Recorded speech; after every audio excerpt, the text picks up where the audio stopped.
ये है कुरावली के आसपास का इलाका, जो कि अपने आप में देखने में काफी ज्यादा खूबसूरत है। देख सकते हैं यहाँ पे रोडों पे लगा हुआ जाम, और ये शादी की शहनाई का बिगुल। ऐसा कहा जाता है कि भारत में जो ज्यादातर लोग हैं वो शादी के मामले में अपने अपने विचार रखते हैं। कुछ का मानना ये होता है कि शादी करने के बाद जो इंसान की जिंदगी है वो सुखी हो जाती है, और कुछ का ये मानना है कि शादी करने के बाद जिम्मेदारियां आ जाती हैं और इंसान की जिंदगी दुख में बदल जाती है। आइए भैया से बात करते हैं कि उनका शादी के ऊपर क्या विचार है। हमारी अभी शादी नहीं है। जैसे भैया ने कहा कि भैया की अभी शादी नहीं हुई है, तो भैया का शादी के ऊपर कोई भी विचार नहीं है। फिर भी जैसे आजकल के जो युवा हैं, आप उनको कोई संदेश देना चाहेंगे कि पहले अपना करियर बना ले, या बिल्कुल बिल्कुल, अपना करियर बनाने के बाद ही शादी कर ले। जी बिल्कुल, भैया ने सही बात कही कि पहले इंसान को अपना करियर बना लेना चाहिए, उसके बाद ही शादी बारात जैसी चीजों में उलझना चाहिए, क्योंकि एक बार जिम्मेदारियां आ जाती हैं तो कई बार मुश्किलें पड़ जाती हैं। और जैसे कि यहाँ पर एक भैया हैं, उन्होंने भी अपनी एक छोटी सी शॉप लगा रखी है। भैया भी अपना काम कर रहे हैं और अपनी जिंदगी को आगे बढ़ा रहे हैं। और यहाँ पर आइए तमाम लोग और हैं, उनसे भी बात करने की कोशिश करेंगे, देखते हैं वो हमसे बात करना चाहते हैं या नहीं करना चाहते हैं। इन भैया की जो है शूज की शॉप है। जब कभी भी आप कुरावली आए तो भैया की शूज की शॉप पर आए और भैया से सामान लेकर के जाए। भैया ने कहा भैया बहुत ज्यादा दुखी हैं, तो जैसे यार हमारी पिटिया की शादी है, चलने मिल रहे हैं, बहुत परेशान है। तो भैया को काफी ज्यादा परेशानी है। और ये हमारे देश का भविष्य भी आप लोग देख सकते हैं। आप क्या बनना चाहते हैं बड़े होके? डीएम बनना चाहते हैं, डिस्ट्रिक्ट मजिस्ट्रेट बनना चाहता है लड़का। देखते हैं इनके सपनों को उड़ान कहाँ तक मिल पाती। और भी तमाम लोग आप देख सकते हैं। कुरावली में जो शाम का मौसम है वो काफी ज्यादा खूबसूरत और काफी ज्यादा अच्छा लग रहा है।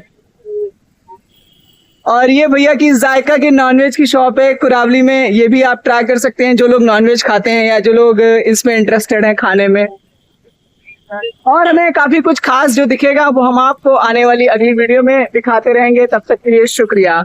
हमारे अगले दर्शक ये भैया हैं। आइए भैया जी, आप कुछ कहना चाहते हैं? गर्मियों में लोगों को कैसे गर्मी से बचना चाहिए, कैसे इस मौसम से अपने आप को बचा करके रखें, बताना चाहेंगे कुछ? आराम से करते रहे, इसी की हवा खाएं, काम धंधा ज्यादा ना करें, लिमिट का काम करें। जी, जैसे भैया ने कहा लिमिट में काम करें। और जो देश के किसान हैं, जैसे कि इस समय जो भारत के जो ग्रामीण क्षेत्र हैं वहां पर गेहूं की कटाई का मौसम चल रहा है, तो जितने भी किसान गेहूं की कटाई में लगे हुए हैं, मैं उनसे कहना चाहता हूं कि अपनी गेहूं की कटाई के साथ साथ अपनी सेहत का भी ख्याल रखें। आप कुछ इस देश के युवाओं को संदेश देना चाहेंगे? कानपुर से आए न गेहूँ काटन, अब आज घरे जा रहे। भैया ने कहा कि वो कानपुर से दूर गेहूं काटने के लिए यहाँ पर आए हैं। तो देखिए, एक इंसान अपनी जरूरतों को पूरा करने के लिए, अपना पेट पालने के लिए कितनी मेहनत करता है। तो मेरा मानना है कि जो बड़े और शक्तिशाली ओहदों पर बैठे हुए लोग हैं, और जो कंपाइन सरकार चला रही है बंद करवावे, हम लोगों ने लाई करने नहीं मिले थी। भैया ने कहा कि जब से कंबाइन मशीन आई है तब से इनको काम करने को नहीं मिल रहा है। मजदूर से क्या करे बताओ? मजदूरी कम कर रही, यानी कि जो मशीनी युग है, कहीं ना कहीं उसने जो हाथों का काम चल रहा था उस पर बहुत बड़ा हमला किया है। आप ये कहना चाहेंगे? बिल्कुल। तो जैसे आप जानते हैं कि आने वाले समय में उत्तर प्रदेश में विधानसभा इलेक्शन है, विधानसभा चुनाव है।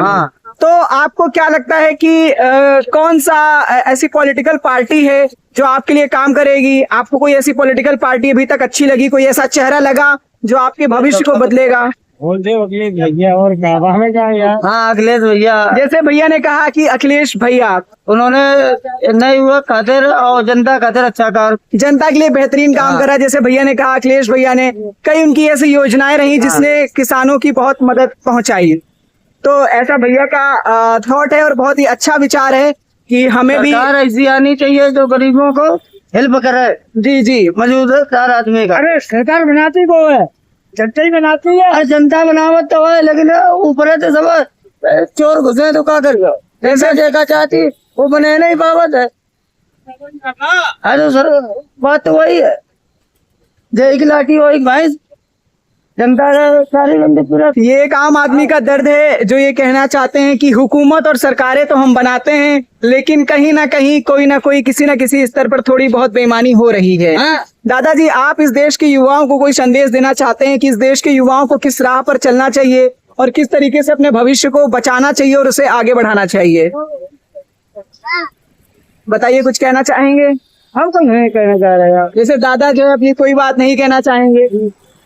आइए और कई और लोगों से आपको मिलाने की कोशिश करते हैं। ये हमारे भैया हैं जो हेलमेट लगा करके अपना अच्छे से इंतजार कर रहे हैं शायद किसी का।